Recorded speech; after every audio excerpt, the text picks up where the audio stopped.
Take me back to black and white. I am a child of the 1940s, a victory baby.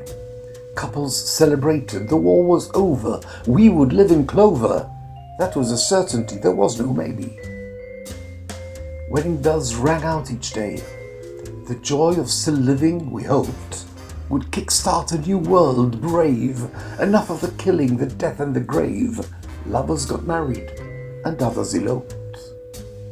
The talkies had invaded the silver screen.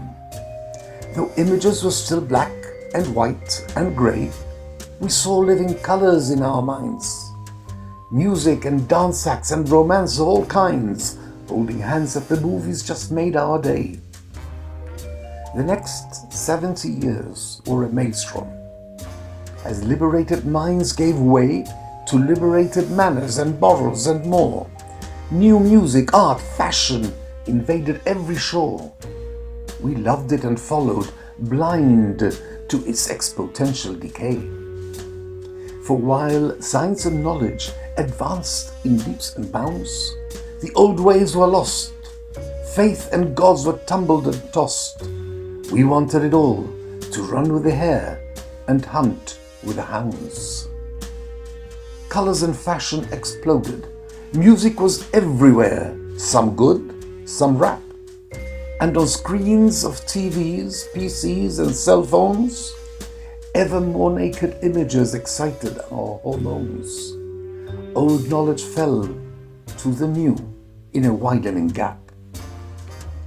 Into that gap we too were falling, but thought we were flying instead. Though wars have not ceased, and drugs and depravity turn man into beast, we celebrate in rainbows we took to our bed. An opposite tide is rising.